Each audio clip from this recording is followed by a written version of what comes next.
I wouldn't necessarily follow them just blindly without question. I think that's dangerous.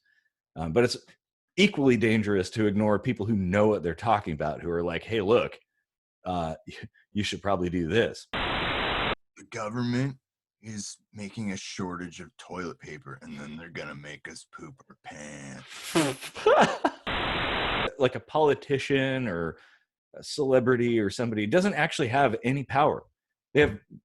They've got no hand. They got nothing. All they have is the ability to say something and have people believe in what they say enough to do what they say.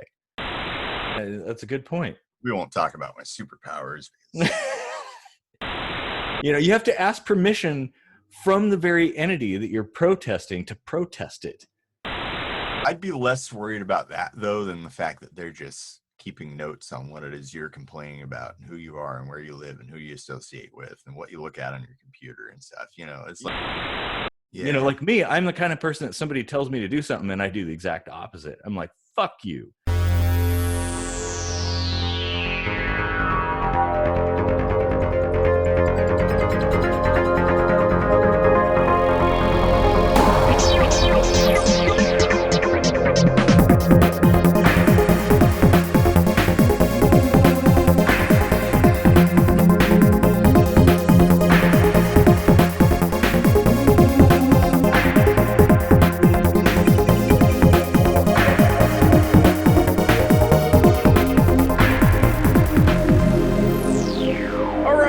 Welcome to another kitchen sink microscopy.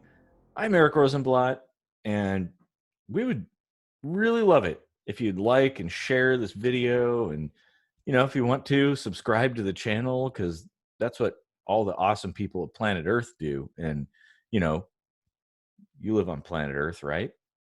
And you want to be awesome. Bop, bop, bop, bop, bop, bop, bop, bop.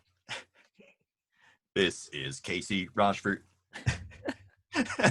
And don't forget, we write better music than that and put them at the end of every episode, so you can pick that music up at iTunes or listen to us on Spotify. And don't forget, we have a website now where you can find all the good stuff, ksmvidcast.com. So what should we discuss today? Well, I know that we've had this one, this idea to discuss for quite some time. And, maybe with all this stuff going on and things like that, maybe we should talk about big government and is government too big and stuff like that. Yeah. And conspiracies or whatever around it. I mean, I love a good conspiracy. There's a lot of conspiracies popping up like almost every day now. And there's a lot of distrust in the government, and it's both justified and kind of dangerous at the same time. Like, it's one of those fine lines, those gray areas where, like, they're not perfect and there are nefarious players, but not everything is bad, Well, yeah, I kind of like, we're talking about people here, and I think a lot of people look at the situation, the state or government as like a game of D&D where you have a character alignment or something like that. You're either like good or neutral or bad or something like that, and it's like, well, that's not how people work. That's not even how systems like that work. They're a lot more complex than that. So yeah. And like, I think people treat the government like its own living, breathing entity, and they say, well, there's precedent for such and such thing to happen. Like, look at Watergate, or look at Tuskegee, or whatever it is that they want to point to, or dosing people with LSD. It's like, those are different governments altogether. Like, our government is like constantly in a state of flux, with most of them having term limits and getting voted in and out. But then there are some that kind of just perch there for their whole life. Well, the thing is, like, a lot of those things you mentioned happened a long time ago, and a lot of the people involved are dead now. Yeah. And so things do change. As far as whether there's like, I, I mean, I guess we're talking about a complex system that's really, really huge and full of a lot of moving parts. And I guess whenever you have something like that, you're going to have this sort of emergent intelligence. But is it coherent? Is it like a hive mind? Well, hell no. It's a bunch of people doing what they do, and most people are good people, and they are doing what they think is right, even if maybe in the end it turns out to not be right. Um, and people don't all behave with one common goal in mind, and there isn't some sort of dark overlord overseeing the entire operation. um, the idea of the deep state, I think, is legitimate. Like, there is such a thing, but it's not like mustache twirling evildoers controlling it. It's a system that exists because of the way things work, you know. Yeah. So, I mean, there's that saying that absolute power corrupts absolutely, and I think so long as there isn't absolute power, it's probably more or less okay. There's still corruption, of course, and we do have a president that just yesterday said that his power is like all over. Like, he basically called himself a king. To quote the Lawnmower Man, "I'm God here." Yeah, exactly. And well, the federal government generally is pretty flaccid in terms of its quote power over the states, other than I guess funding, basically funneling taxpayer dollars to the states, which came from the states. So that's kind of weird. But anyway, um, it, there's executive orders, but executive orders are not really like a decree from a king necessarily, and you can't just do anything. However, what I think changes the game, as far as the state is concerned, and as far as how people perceive it, it's the fact that a state of emergency has been declared, and things change when that happens. I'd say you have things like martial law and heavy restrictions on rights and stuff like that, which apparently are totally okay when there's a state of emergency. We've never actually seen that happen in America, though, right? Like, martial law has never, like, technically been enacted. It's certainly Well, not now. it maybe on small scales. World War II, certainly some things happen. The Japanese internment and stuff like that. That Mhm. kind of is akin to that to some extent. Maybe a long, long time ago, but we haven't seen it on a fully national scale, and certainly not in our lifetimes. Yeah. Um, I mean, that's where the military has control, like, even over the president, though. Like, we've yeah. we've not seen that. So, Hmm. in fact, I might welcome that over having this president take too much power. Well, it depends, because under martial law, like, you're no longer beholden to the same set of rules that the previous the standard government, if you will, is they're supposed to abide by. So things could be different. Like, you could be shot for walking around in the middle of the night, because why not? It's the military. They could do that. Well, one thing I will say about our military is they do kind of drill it into you to have honor, and with the obvious few exceptions that you'll find in any pool of random people. For the most part, I think our military has their heads screwed on pretty straight, and Yeah, I'd agree. Like, I think in general, and they're composed of us. you know yeah, who's the military. They're not like super special really, except for a select few like Purple Heart recipients. um but in general, they're just regular people, and they have families. So they have an interest in being good stewards of the country and things like that.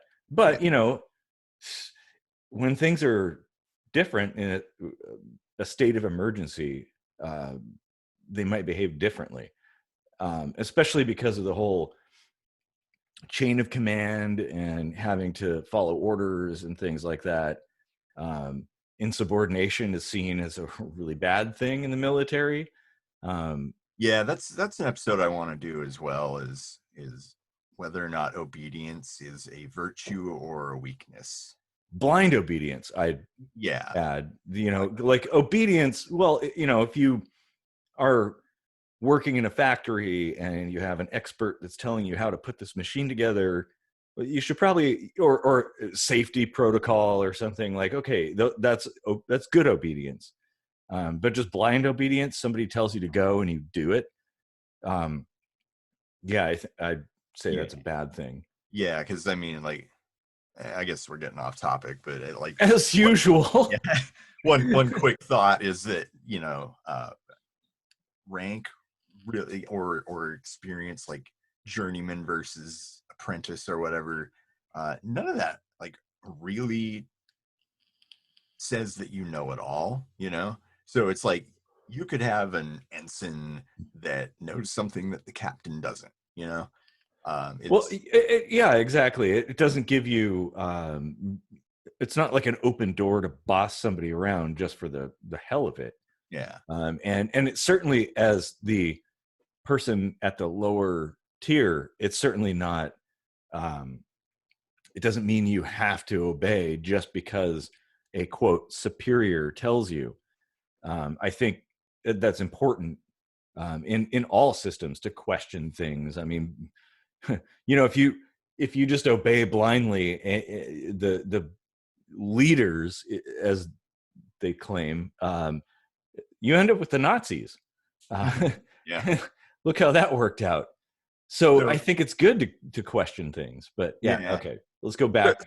Well, we got off topic, but this is actually starting to roll into a good point to make about the current situation with the government. Is should we, the people, blindly obey all of the I mean, they're not necessarily all orders. A lot of them are suggestions or directives or whatever you want to call it. But the whole shelter in place and social distancing and closing non-essential businesses and stuff that's been going on, there's a lot of dissent rising as people are getting desperate, living paycheck to paycheck. And we're already a few weeks into this.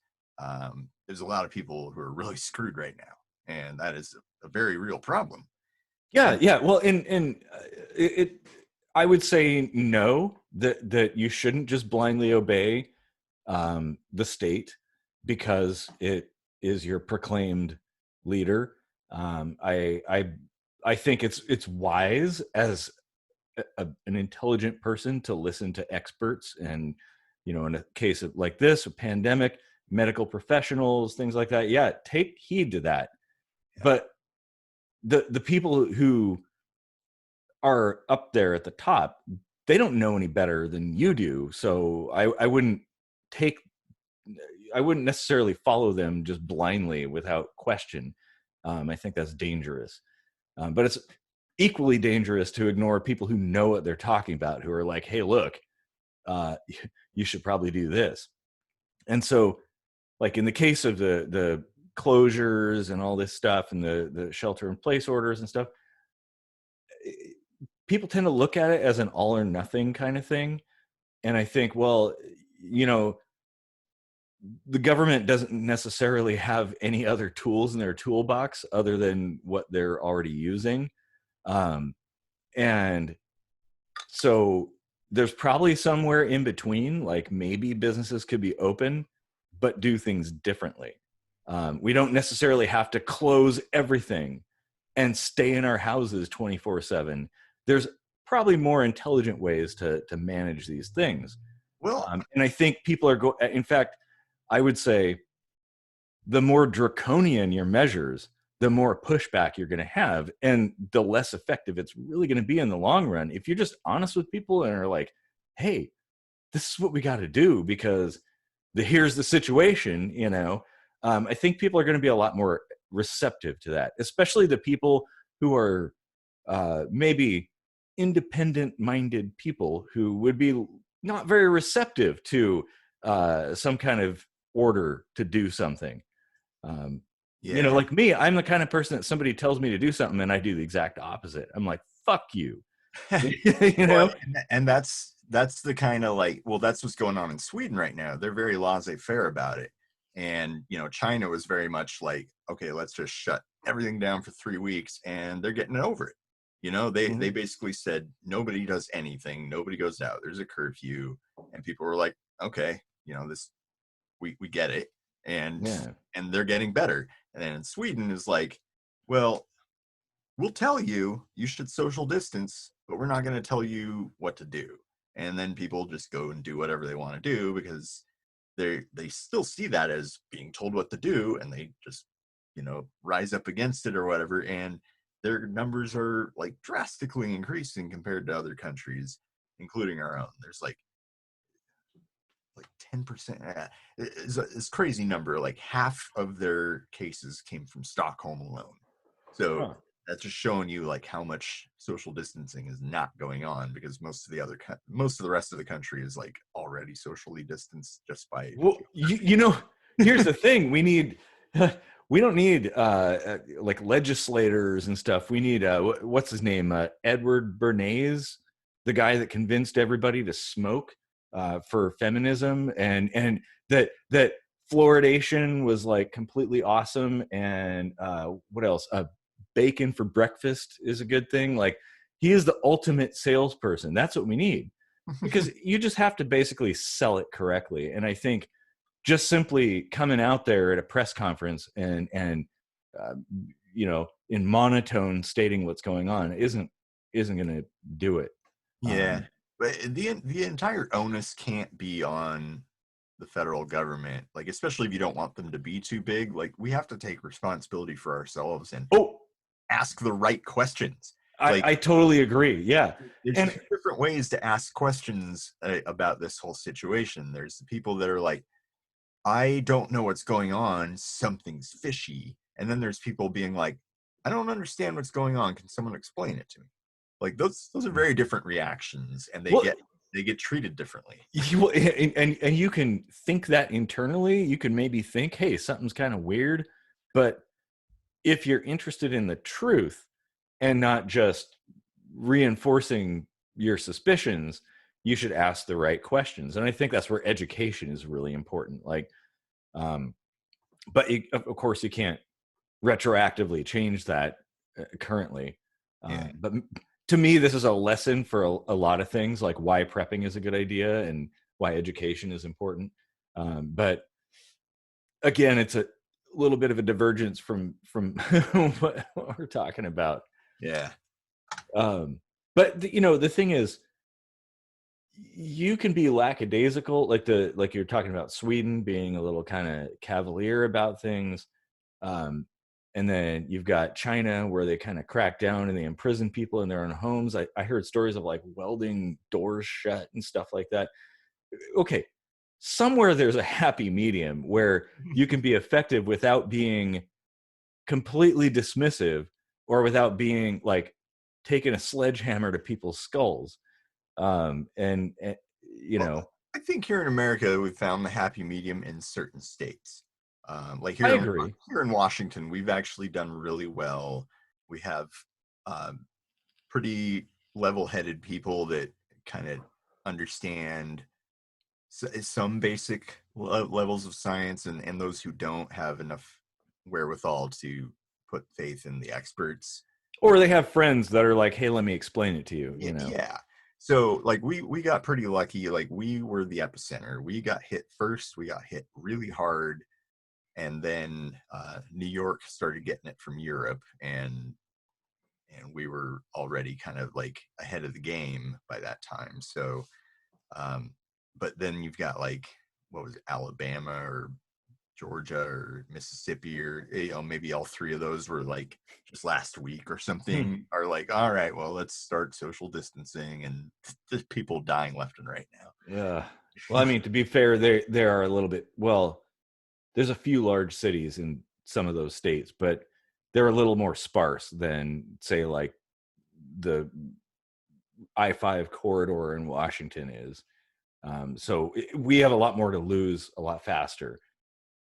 Yeah, but yeah, I mean, and that's the other thing too, is you can't always put numbers on things. Like I've seen a lot of people being like, well, you know what, this isn't a big deal because more people die of X thing or whatever. And it's like, do you really need a certain number of people to die for it to be a big deal?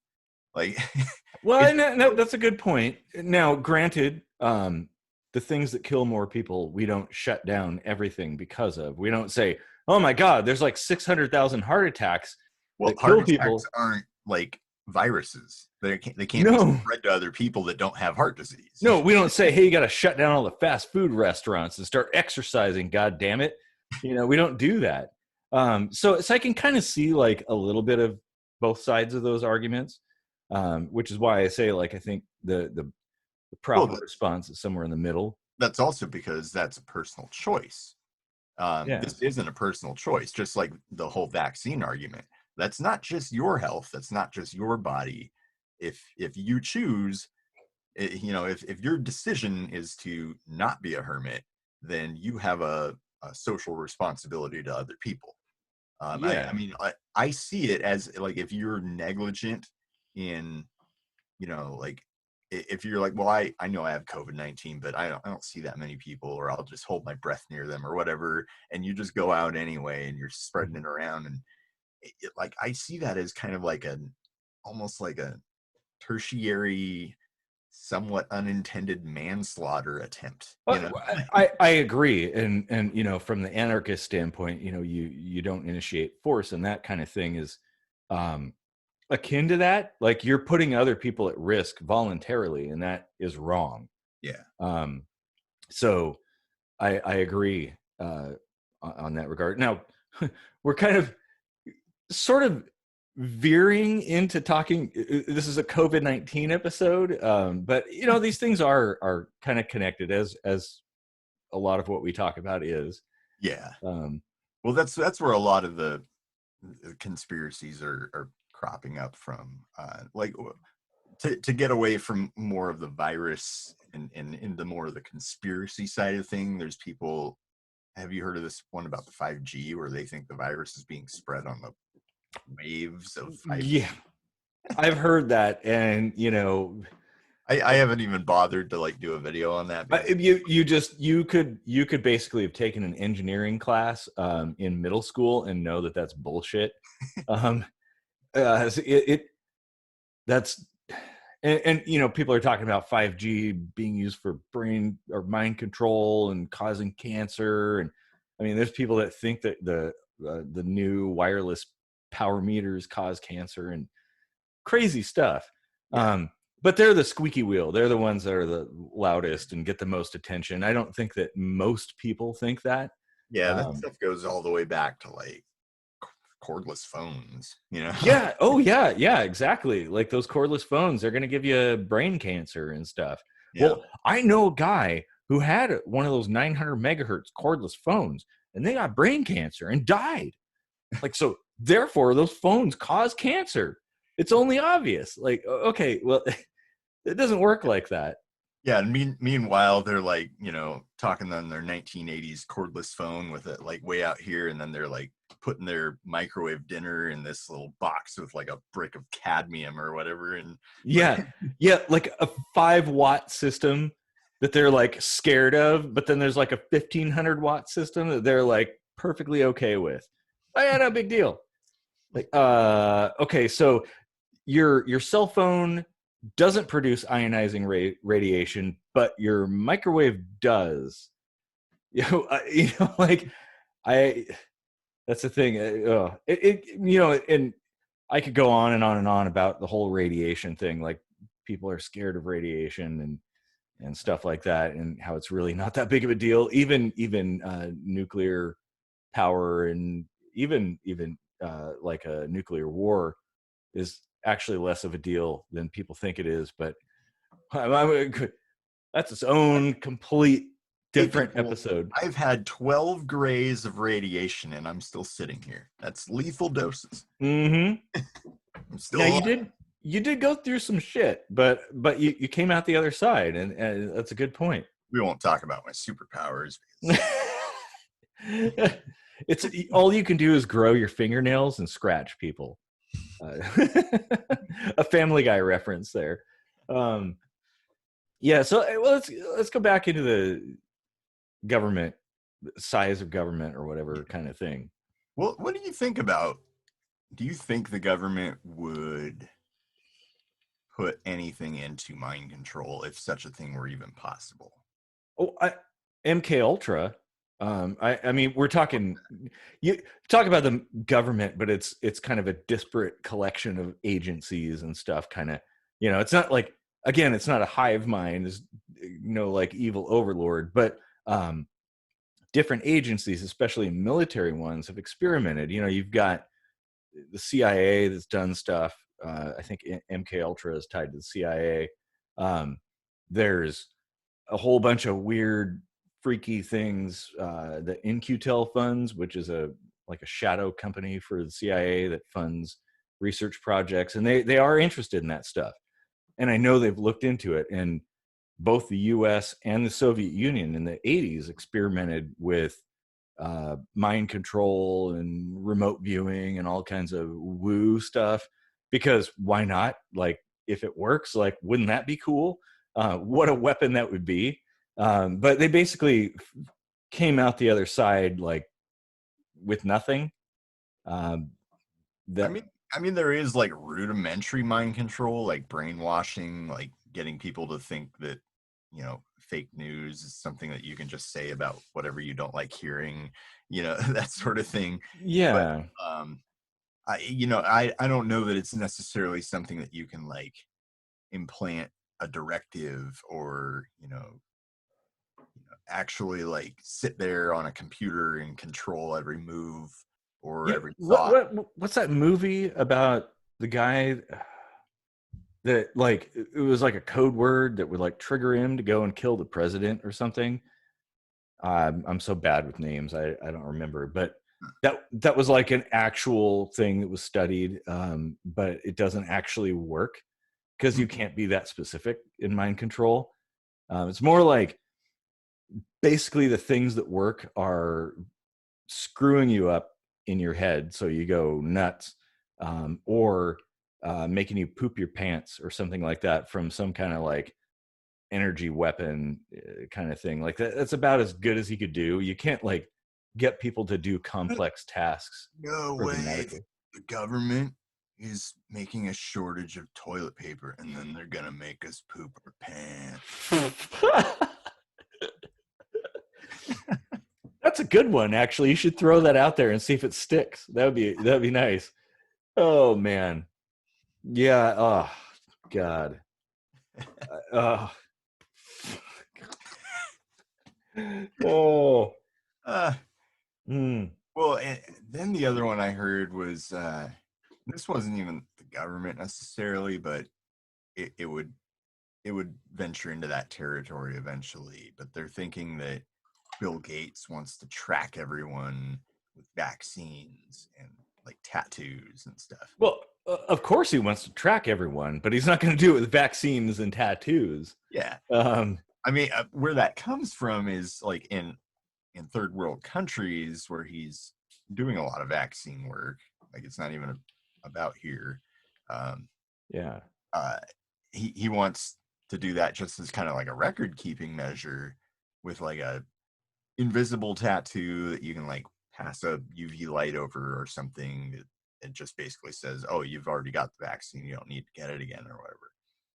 Except for the fact that anybody who can go to eBay can buy a tattoo machine like I have and tattoo themselves with the constellation pattern that you need or whatever, or your QR code or something. If you're in a third world country, you're probably not going to have access to that. No, that's true. And I mean, okay, here's the thing.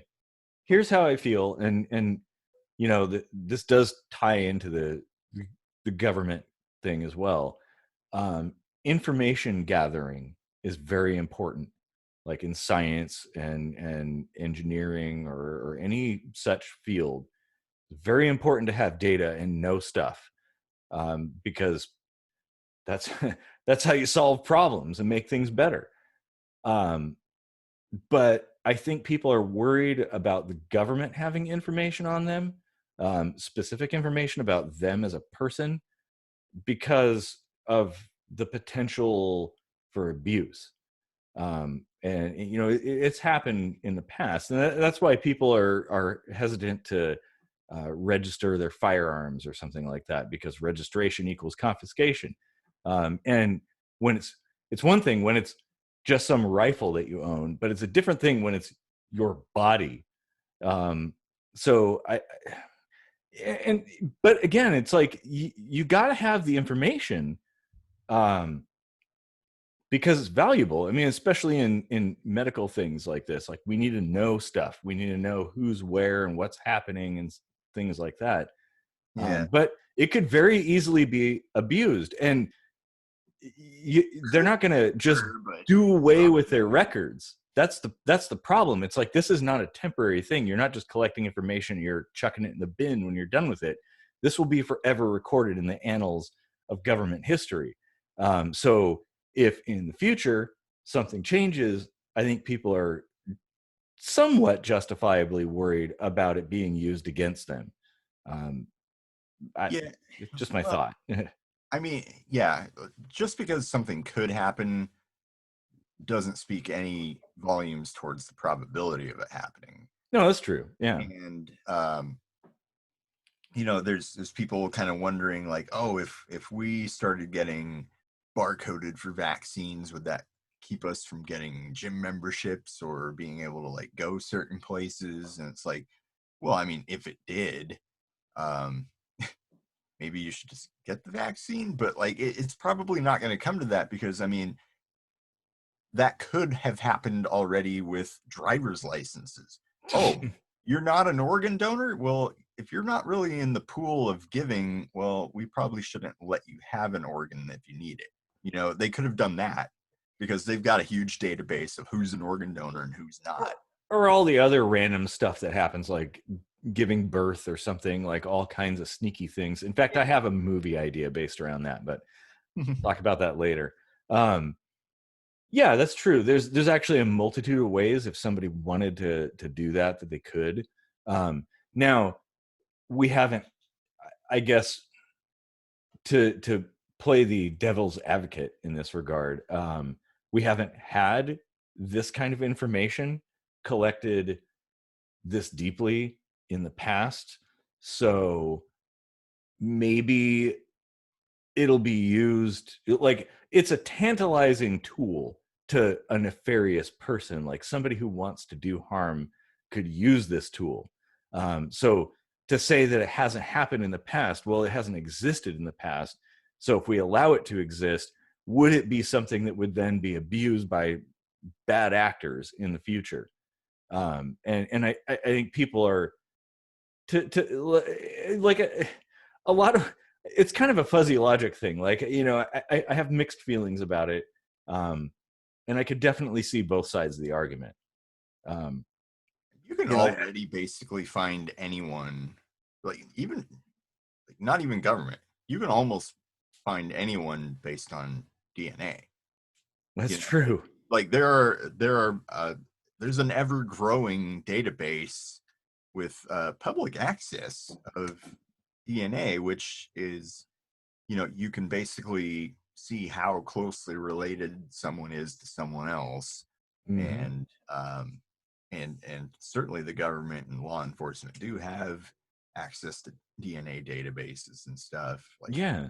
I mean, you watch any of those crime shows, real or fictitious, they just plug it into a database, or, call up another state and be like, what do you got on file for this? And it's, there it is, like, you can't hide basically anymore. But I mean, that's just kind of the nature of the progression of our technology and our society is like Well, yeah, exactly. I mean, impossible, and that's they true. exist for good and bad. So Yeah, and that was what I was going to say. It's kind of a double-edged sword. Like, there's a lot of good that can come from a data collection.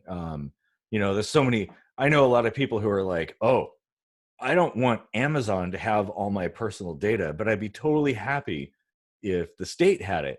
And I'm like, I'm the opposite, bro.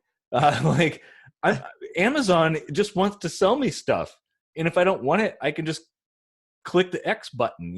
Like.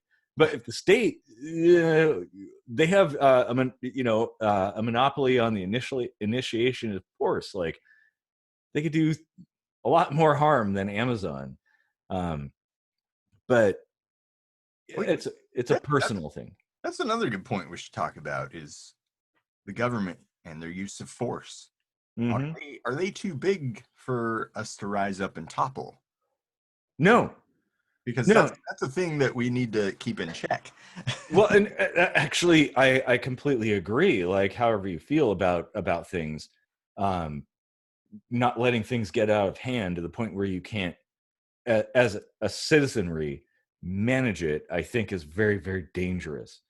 And fortunately, I guess it goes back to the idea, to me, power is an illusion. It doesn't actually exist. You like a politician or a celebrity or somebody doesn't actually have any power. They've got no hand. They got nothing. All they have is the ability to say something and have people believe in what they say enough to do what they say. As soon as that changes, they're done. And also, there's the fact that there's a lot more of us than there are of them. I mean, how many politicians exist in Washington, D.C. or something like that? Compare it to the 300 plus million people in the USA who are all fucking armed, by the way. And that's an important thing too. Like, the fact that we have firearms or arms of any sort, I think is also important. It's well, like, I think it was our very first episode. It's the last line of defense against tyranny.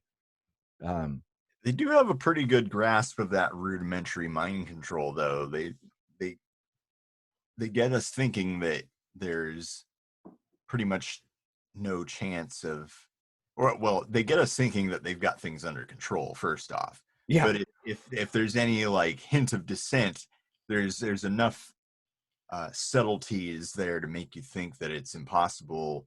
Because, like, if we were to, like, on this show be like, we need to gather together and rise up against the government or whatever, well, it's on the internet and the government would see it and they would squash it before it happened. Yeah. Not that we're not that we're like advocating for that at all. Yeah.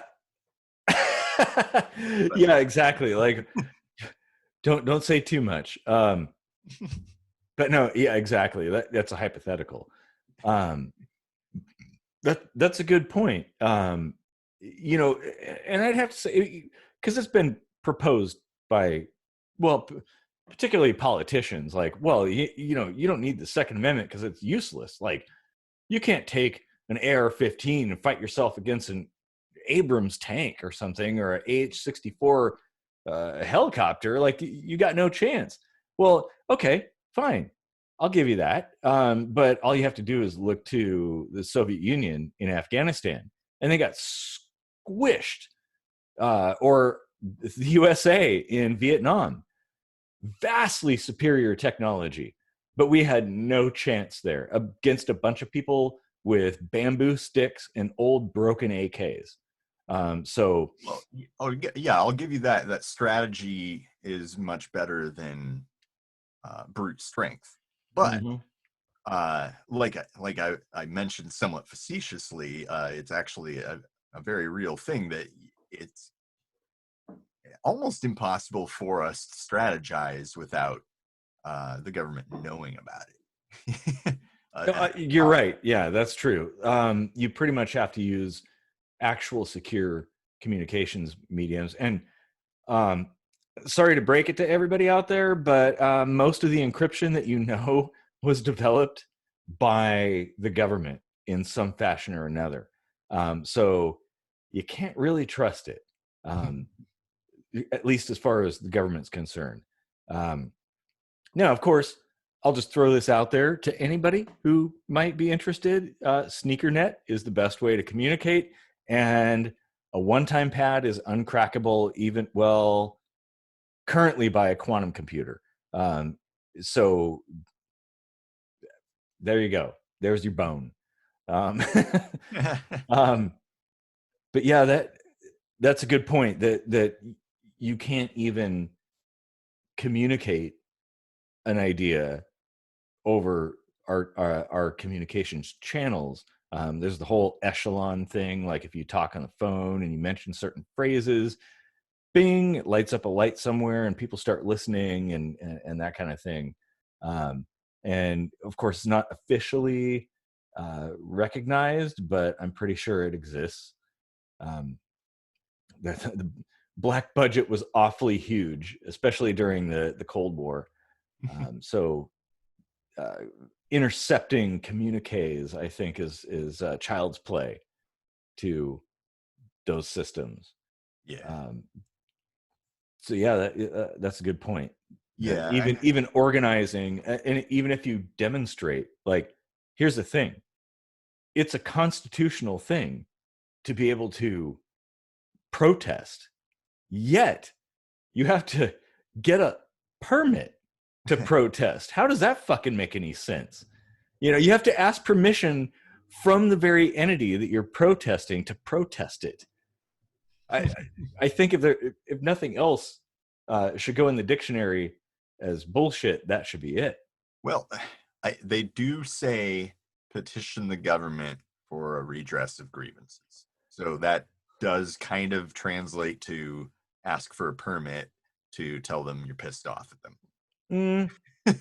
Well, it depends. I mean, we're dealing with contemporary language and trying to analyze language from several hundred years ago, which things were different back then. So I think you have to look at it from that particular perspective to really understand. And again, read the Federalist Papers; they explain it quite clearly.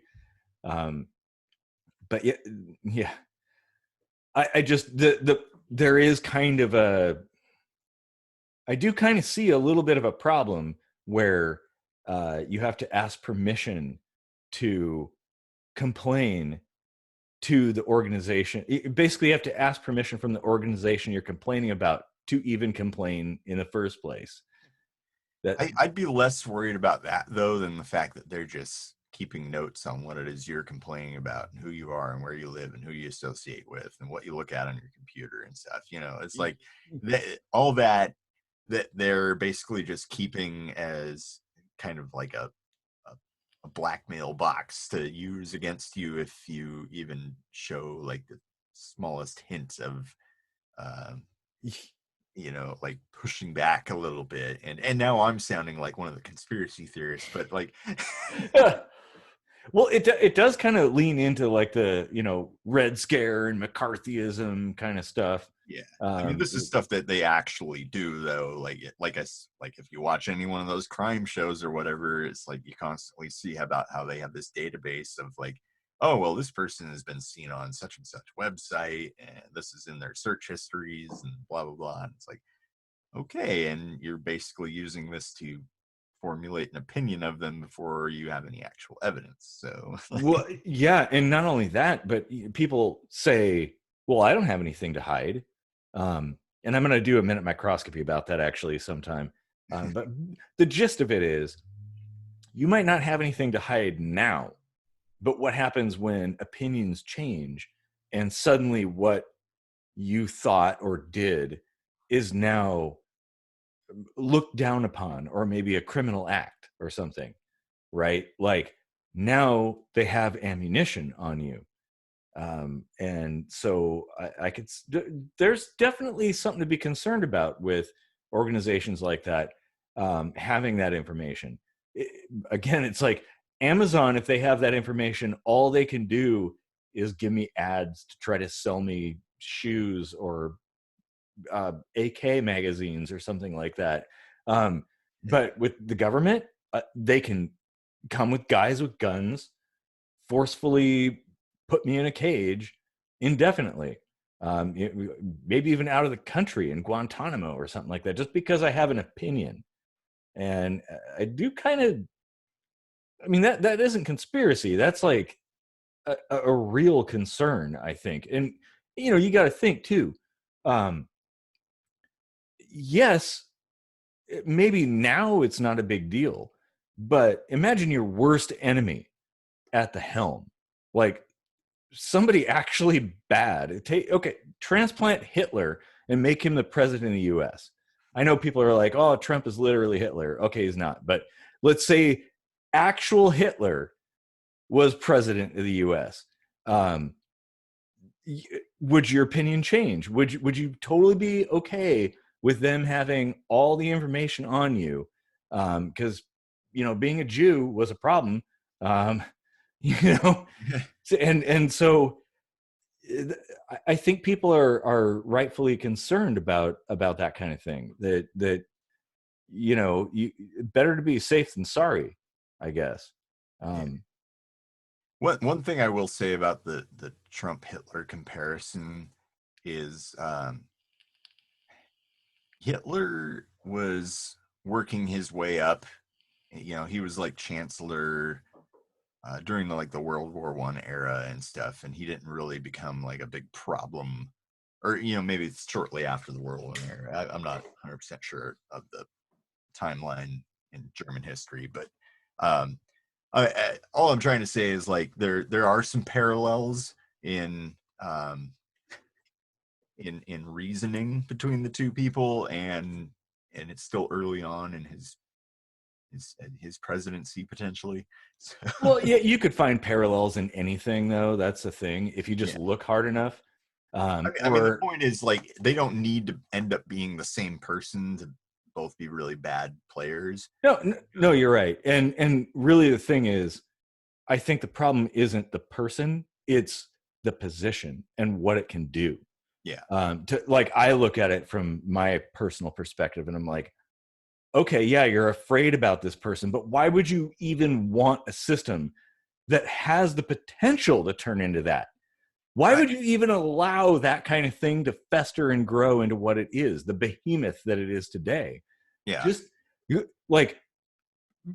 would want a system that's so incapable of becoming tyrannical that no matter who got in there, if the devil himself or herself or whatever, got in there, you'd be like, what can they do? Sell me shoes or AK mags? I guess that's about all they can do.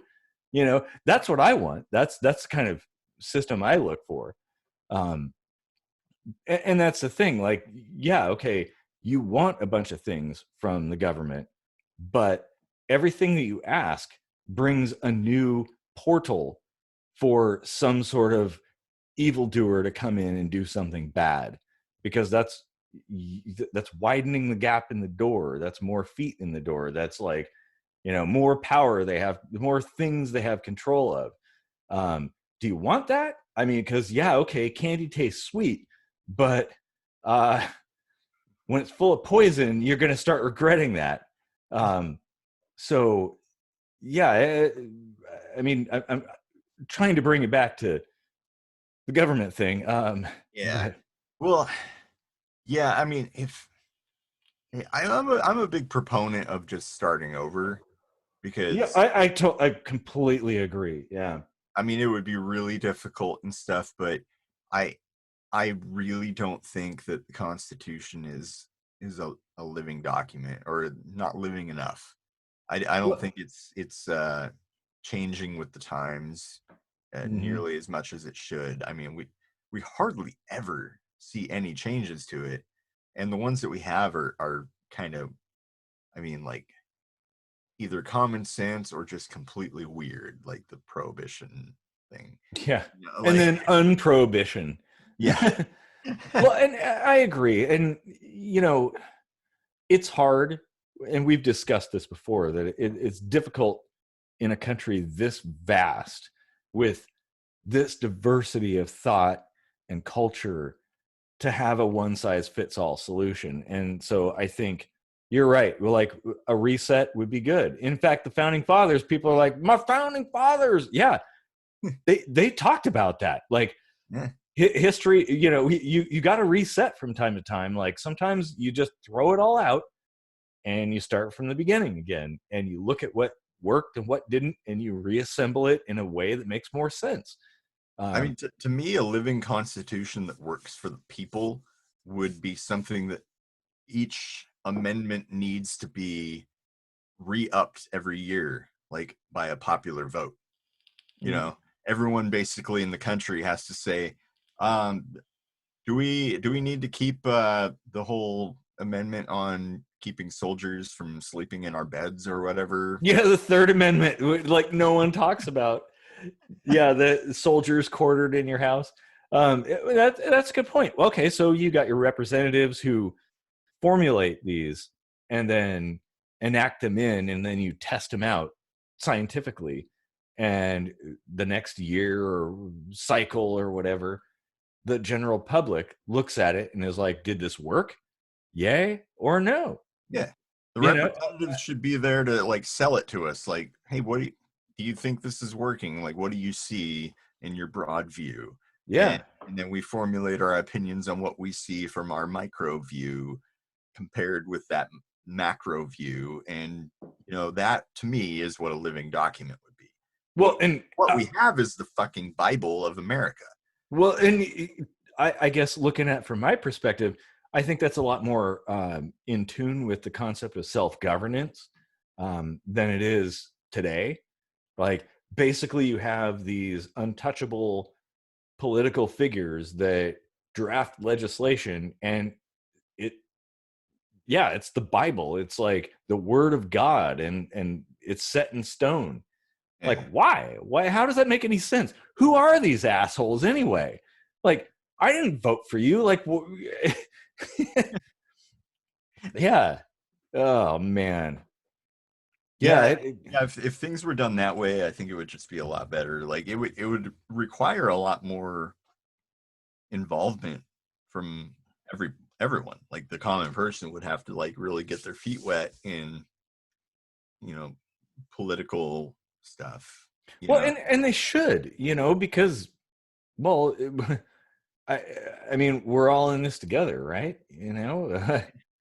and and I think especially things like that affect you, you should be involved in it in some way, whatever it is, whether it's creating kitchen sink microscopy or voting or running for office or whatever, like, or just starting your own newspaper. Oh God, that dated me.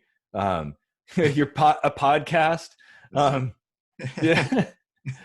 Yeah, exactly. Like, or just talking to people. I think that's really important. People don't do that because they basically like vote and think that, okay, my work here is done. Well, you just checked a checkbox for somebody that doesn't know who you are and doesn't give two shits about who you are. You think they are actually a representative? Hell no. Your work's just beginning.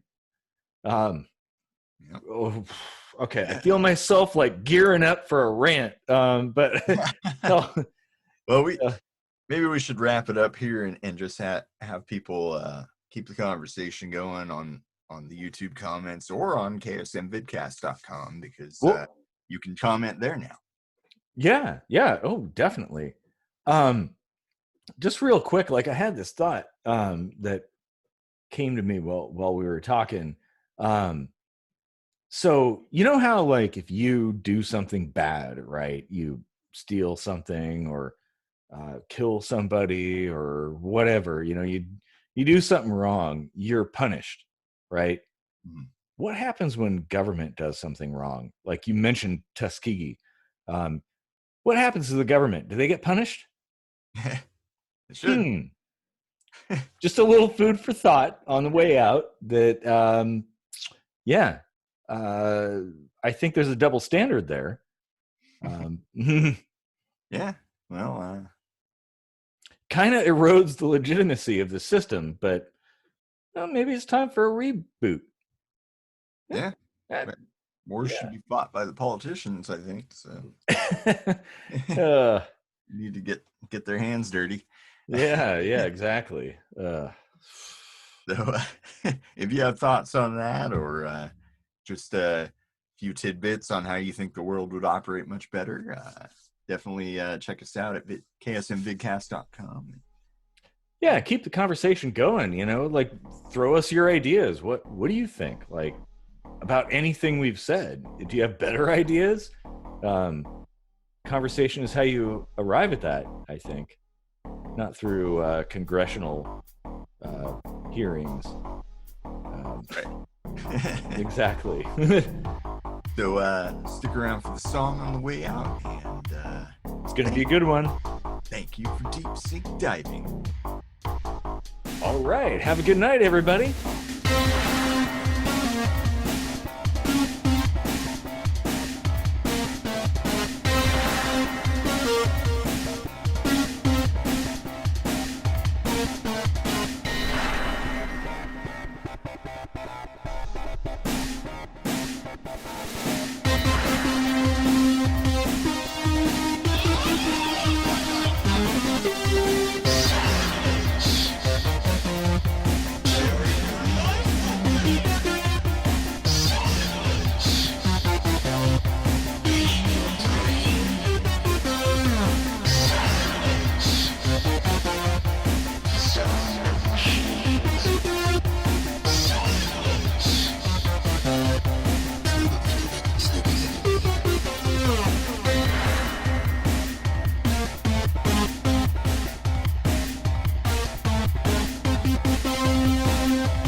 Look, we're just bullshitting for like 20 minutes and nothing happens. As soon as we start to talk about the government, shit goes awry. Like, what the hell?